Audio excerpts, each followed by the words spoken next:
Welcome back to The Invisible Woman, and I have my guest, Miss Cara, and we are talking about paid my debt. Paid my debt is,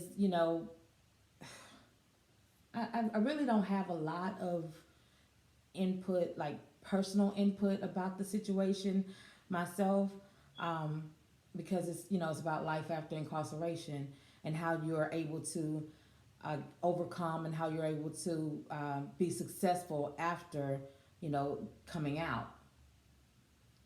So, Okay. yeah. So I mean, so I'm not gonna sit here and be like, "Oh, I know what you feel. I know what you've been through." I'm not gonna do that because that's patronizing you, and I don't know. But I am glad to see that you are here. Man, it's good to right. It's good to see you on here. Good to see you here, and know that you were able to overcome. And we're gonna talk to others about how showing them an example of how you overcame and they can overcome too. Okay, well, I can appreciate that, Miss Joyce. Glad to know that you won't pretend to know what it is like because it is very hard. It's a struggle. So feel free to ask whatever questions you want to ask, and I will be 100% honest with you about it. Okay. Um, so go ahead. Okay. So, all right, she said, and we all heard that I can ask questions. Okay. So, my first question is, how long were you incarcerated? Okay, so let's get one thing straight. I have been incarcerated multiple times. Okay. So I've made the same mistakes a few times, but the last time I served 18 months and it was a 4 year sentence. I am currently still on parole. So technically, what that means is I'm still serving time for the crime that I committed. They trusted me to be out and serve this time on parole, to be out here trying to make my life better while still serving a sentence that does not end until 2024. Okay. So, even though you are out of the system, well, out from there in the imprisonment, you are still in the system and you are still going through the Exactly. hardships of being in the system. So, Um, I know you told me that you've been, incarcerated multiple times and it's for the same thing. So what made you continue to do the same thing, like commit the same crime? hmm Okay, so there is a sick thought process that goes along with that. I don't know how many viewers out here have been in that situation or know anyone who has been in that situation, but there's an old saying, and it does not ring true. It's a major setback. It's a minor setback for a major comeback. Hmm. Me, I have fell victim of thinking that way. Like, okay, so now I know the ropes. I know how to do things a little bit smarter, and I'll move different. And there is no right way to do the wrong thing. Okay, Oh, I love that. there's No no right right way. way to do the wrong thing. And hear me very clearly when I say it. When you're doing wrong, eventually, whether you want to call it karma or whatever you want to call it, you will be caught. Eventually, there's no way around that. So there's no right way to do the wrong thing. And for a long time, I had that mindset. So that's what led me to be incarcerated, more than one time for the same thing. I got caught. Okay. So you were just thinking to yourself, okay, well, okay, I got caught this time, but I'm gonna do this thing different now because I've Exactly. gotten smarter, and the next time I'm gonna be prepared. Okay, Yeah. and then you did the different, and then you got caught again. So you're thinking to yourself, okay, now I got to do something else. Strategic thinking. So Right. yeah, and I like And what you it's said. sick. Yeah, yeah. Like I said, it's a really sick mindset to have. There's no right way to do the wrong thing. I can't say it enough. I can't say that enough. So, this time what made it different for me is I got a little bit older and I'm like, yeah, I think I'm kind of tired of doing it that way. So Yeah. I need to try to do something different. Another thing that had kept me down before, when I tried to do it a different way, I found barriers. Jobs, they wouldn't hire me because I had this on my background and it hadn't been long enough. I hadn't proved myself. And before you know it, I'm like, all right, well, I can just go back to what I know. But I know better than to do it the way that I did it the last time. Gotcha. And still ended up being caught. All right. Well, we're going to take a short break and we're going to be right back with more Invisible Woman right after this commercial break.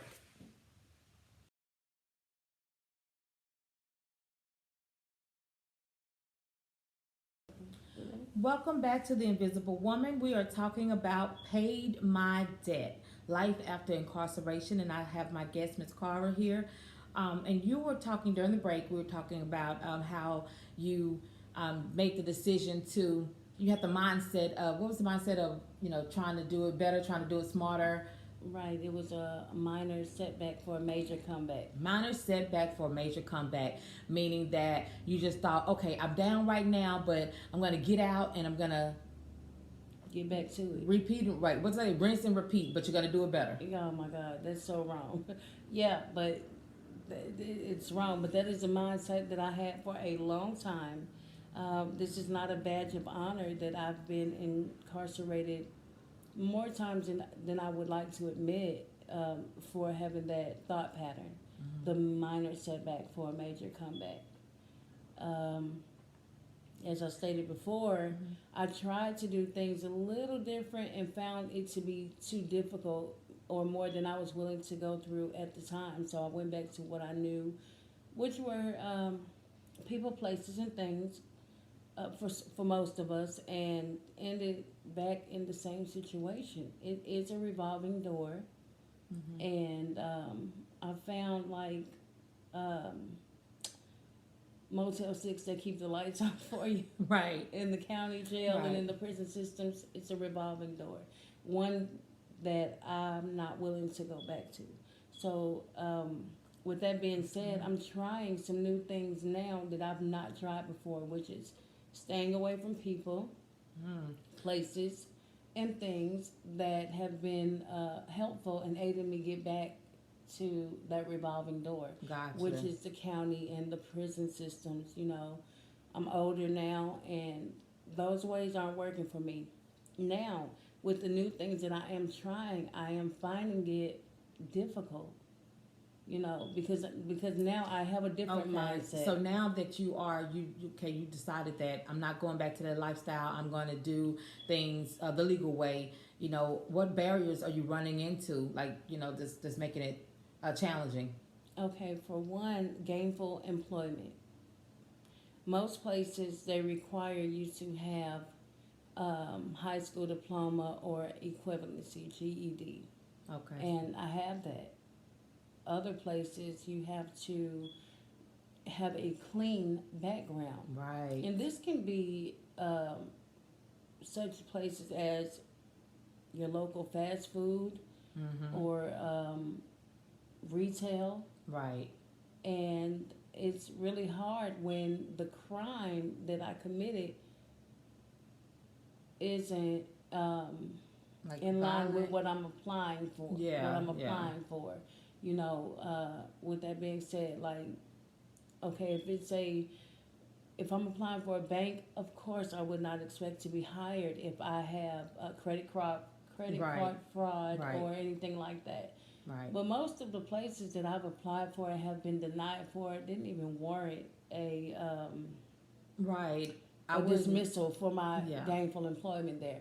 Another place, once you find employment, it's right at minimum wage or a little bit, but not enough for you to sustain a lifestyle, being able to provide for your home. And And that, then does that there's- cause like a trigger to want to go back to that quick, fast, Oh, easy money? absolutely. Because you're like, okay, I'm trying to do things the right way. Here I am making $8 an hour, $8.25 at max, and I'm not getting to where I want to go. Okay, I know I can go back here and do that, and so that's what you're talking about the Absolutely. going back to that. So now you're in a different environment where you are staying away from like those triggers, those people that help you got into that situation. People, places, and things. People, yeah. places, and things, right? So, and then, when you do, get blessed and then you find employment, it's really not enough for you to live somewhere where you can really stay away from the people, places, or the environment, or whatever. And they don't want to let you into their apartment Oh, or that is that part. yeah, So it's hard to find a job. It's hard to find a place to live, and it's just hard to maintain because you because of what you done, yeah because of you've what you done. have done, and then I Right. feel like you have paid your debt. That's my point. You paid your debt, You so paid why your do you debt. have to continue to pay when you get out? Yeah, because they're not entrusting you enough with. I don't know if it's a, and then it's tricky because in some applications it says, okay, have you ever been convicted of a felony, and then some it says, have you been convicted of a felony within the past 7 years? Yeah. You know, and it kind of go hand in hand. You have to really try to get that person to look at you, and it's hard to do. Yeah. You know, it's really hard to do. I don't want to pull a red card here, but I'm African American woman. I've been in trouble, so Yeah. I already have the odds against me. Barriers, strikes, I already strikes. have Yeah. that against me, and it's really, really hard. It's really frustrating. But what I can say to those who are experiencing that, or who may know someone who have it, there's a pattern, and so when you see them really, really trying, encouragement, it's key. You know, it's Well, key. We're going to take a short break. We're going to be right back with more Invisible Woman right after this message.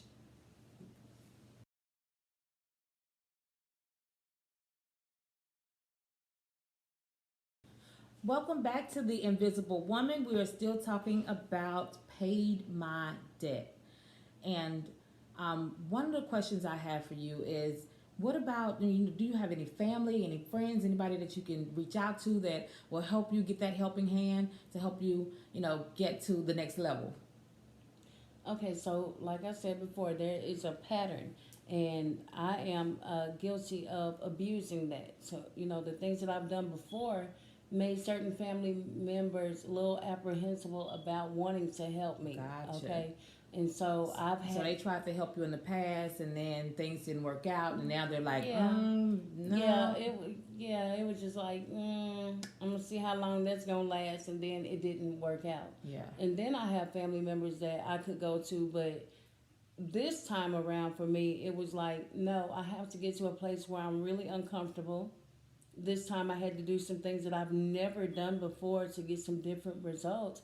And I'm pleased to say that it's working out for me. So you decided that I'm going to depend on myself, I'm going to lean on myself, and then push myself to a place of uncomfortability. Girl. To where I know now I have to do it. Very, very uncomfortable because I've been headstrong, and when you're out there and you're doing whatever you're doing, it goes without saying that you have developed some manipulative skills. Okay. Yeah.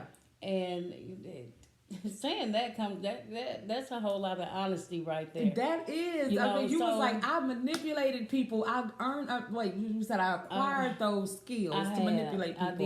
I did. That's truthful. And I it's appreciate the realness. Not a badge of honor at all. Not proud of it. But I'm just saying that in order to get different results, you have to do things that you've So you're never done saying before. different results, different things you've never done before. What are you doing now that you've never done before? I have a lot more faith in myself. Mm-hmm. I have a lot more faith in my higher being. And, I have boundaries. Okay. And I am accountable for the things that I've done. I can't say any time that I have sat in a jail cell or have went to prison, it was because of anyone else. It was all because of the choices that I made. So I hold myself accountable. No, it doesn't always feel good to know that I wasn't even able to vote. I was going to ask you about that, I'm because sorry, I know jumped that. the gun. No, you're fine, because that's something that just came up recently. We had an election and people were able to vote, and a lot of people, I'm not trying to tell people to vote or not to vote, but that's your choice. But it's really when you have that choice taken away from you, that's something that are you able to get that back, or it's just gone forever? Well, to my understanding, once I am completely done with this sentence, which will be done in 2024, even though I'm able to sit here with you today, I'm still serving time for it. I will be able to have that right again to vote. But right now, no. So I encourage anybody who can vote, go vote, because there's some of us out here with a voice and Can't make are it heard. completely invisible. You know, so Right, right. yeah, if you can vote, it's really important to go out and do that so that you can be heard. For the ones that are silenced, will really have something to say. So, what other benefits that you lose? You know, once you come out of it was, you know, so you're still in the system. The benefits. Yeah, like Um, benefits that we take for granted that we have all the time that you no longer have access to. oh my God, just a sense of self. They strip you of your, I guess, pride. For anyone who had pride going in, they strip you of, being a heard voice in your family, for your community. It's like you get a little smaller every time. You don't have a, you really don't have a voice going in and coming out, because somebody's always side eyeing you. Like, it's an indescribable feeling. I think just me, you know, from just what I've seen on TV or talking to, you know, some of my relatives who's been incarcerated, you know, it's just kind of like you're being now you have to, you know, you're pretty much a child. You know, there's somebody that's always telling you what to do. They're telling you what time to do this, what you have to do, what you're not gonna do. You know, you have. I mean, even like when I remember going to visit a family member, and they were like, "No touching," you know, and it was like, "Don't do this." So you can't even, you know, Oh yeah, embrace. we're talking you about know, the inside now. we're talking Oh, about the girl, inside, that's like a circus. It's like it's a zoo. It's a circus, and it's almost inhumane. It's like you're not human anymore. And then you have, you know, for I don't know what it is like for the men, but for me, it's like if you have a woman officer or guard, she loses all of the sense of being a woman. She's really insensitive. You know that you have kids. You know you can be, get a letter from a child of yours or whatever, and you upset or feeling a little emotional about that, and they'll say, "Oh well, you weren't worried about being a parent when you were out there, oh or my gosh.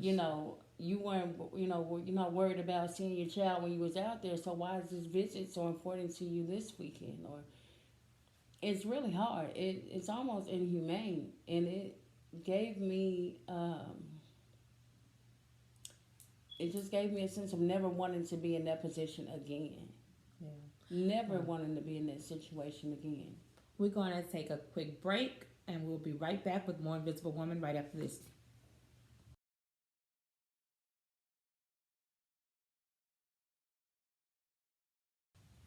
Welcome back to The Invisible Woman. We're still talking about Paid My Debt, life after incarceration. And during the break, we were talking about how you're on a, you know, how you can be on a job or at a position where, you know, you're not able to grow because you're not able to get over the hurdle of what you've done in your past. And that's really hurtful, you know, because I've seen you in action.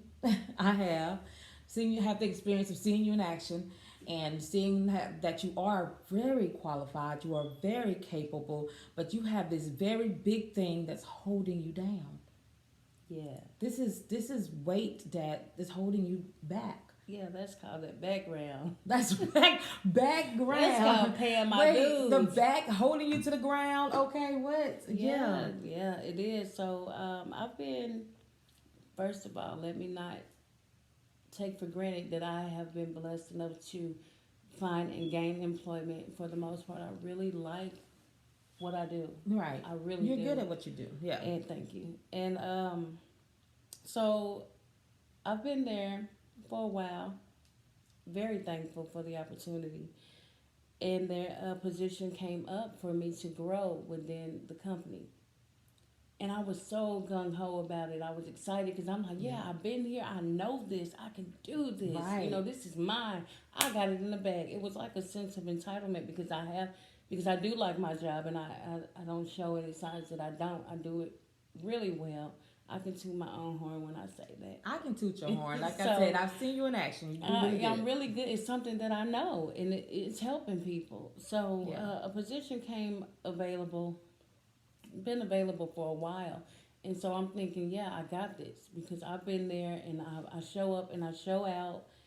But when it came down to having to do the paperwork for that halted me, because it was asking so many times did I consent to a background check, and so I didn't want to be turned down.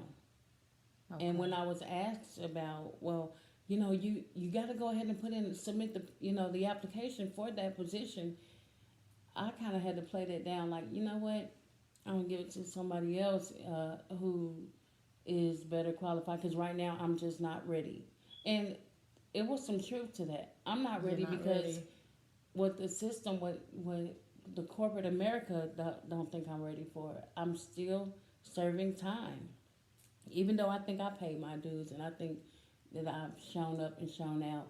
I'm not ready because I knew that I would get denied. Yeah. And it was a position that I applied for that did not require a background check. So to my knowledge, no one knows that, and I've been it's been my experience when I have had a job and they know about my background, I'm treated different. Yeah. And I don't want you to look at what's on paper. Like, see me for what I do, what I've done, and what I've shown you. But it's really hard for people to do that. Yeah. So it really hurts and it's frustrating, and you get in a feeling of you get in a state of feeling like you're stuck. And that's kind of where I feel like I am. But I do know that it's a process, and that I am to trust the process and not rush it. Right. Because this is all a part of what I'm going through, and it's a part of being. I have to hold myself accountable for this. Like I said before, nobody held a gun to me and made me do the things that I did more than once and over, and that's really hard. That's really a whole nother level of That's growing maturity. up and That being is maturity. accountable. And accepting, saying that I did this, I caused this. This is because of the result of what I've done. That's oh my God. growth. And just because I can sit here and admit that today, I don't have any choice. Yeah, but you know how many people have pointed the finger at other people? Oh, well, if it wasn't for this person, or if it wasn't because of my background, or my neighborhood where I grew up in, my childhood, oh, somebody hurt me. I'm not saying that those aren't just causes, but you also have to accept your part in it. Yeah. And, and I think I tried to do that for like 1.5 seconds, and it didn't sit right with me, because I'm like, girl, I'm so headstrong, I couldn't even admit that somebody made me do the things that I did. I'm like, no, ain't nobody make me do anything. I did that. You was leading other people astray, weren't you? Well, we're not going to say that. But listen, it's like it takes a really strong person to admit that. And I'm not saying that it make it easier, because it does not. It's really hard, and you got to get real with yourself. You got to believe in yourself enough to know that, this too shall pass. And it will, but it's what I'm going through right now. So if anybody is watching, or if you know anybody, just, be a little bit more empathetic to what that person could be experiencing in their life, because they are another bad decision away from doing the same thing that's going to keep that revolving door open for them. I understand. And I don't want, that door is not open to me anymore. If I was to go back inside, it would be telling women how I was right here and I slept in such and such bunk, and I had to eat the terrible food and go through all of the terrible things, But as an inmate, no, I paid my dues. Right, and we're going to look at an incredible Visible Woman of the Week. Stay tuned. We'll be right back with more Invisible Woman. This week's Visible Woman Spotlight of the Week goes to Miss Layla. She's the mother of Isaiah. She enjoys yoga and uses it to relax her mind and body. Congratulations to Miss Layla, the Visible Woman of the Week. Welcome back to the Invisible Woman. We are still talking about paid my debt, life after incarceration, and what advice do you have for people who are transitioning out of the system, just getting out? Okay, so you said a key word, transition. It's definitely a transition. So I would get with community partners to try to see, because there is help. First of all, there is help when you want it and you actively want it. There's a lot of footwork involved. Um, get with community partners and see where Right. you can go. There are transitional homes. For those who need additional information, you could get with Ms. Joyce somehow, and we will definitely try to help you, because if you don't know that it's help out there for you, it will lead you in the same cycle. Right, right, and we definitely want to stay out of that cycle. So Definitely. yeah, I'm gonna post some information so everybody will know, different places they can go, different resources that are available to you to get help. I do thank you so much for being a guest today. You're One welcome. thing that I just want to reiterate that you said is that about the wrong thing. You cannot. There's no There's right no way right way to to do do the the wrong wrong thing. You definitely have to have a made up mind. And you have to try something different to get different results. You have to try different things, okay? And it's not going to be easy, but it does not have to be as hard, Correct. okay? So yeah, that's one of the things that you definitely have to do, is to have a made up mind to want to change, because there is help available. It might not be in the form of help, from it. It's not going to be easy. I It's agree. not going to be easy, but it has to be. You have to be held accountable for what you've done and be willing to change that. All right. Well, thank you so much. We're going to take a quick short break and be right back with more Invisible Woman after the break. Do need assistance transitioning back into society? You can use Tori. This is here's their phone number: 214-623-4286, and their website here is the medc-tori.org. And they are a reentry program to help you transition back into population. Thank you to my special guest, Cara, and to Miss Layla, the Visible Woman of the Week. And thank you all for joining tonight. I'm wondering, why aren't you watching The Invisible Woman?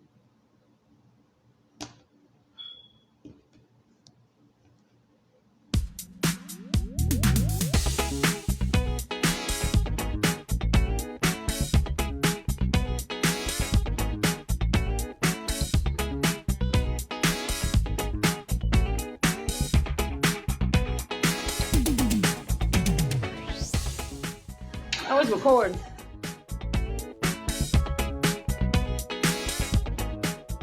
So do some on the other side. No, just do another pose. That's cute.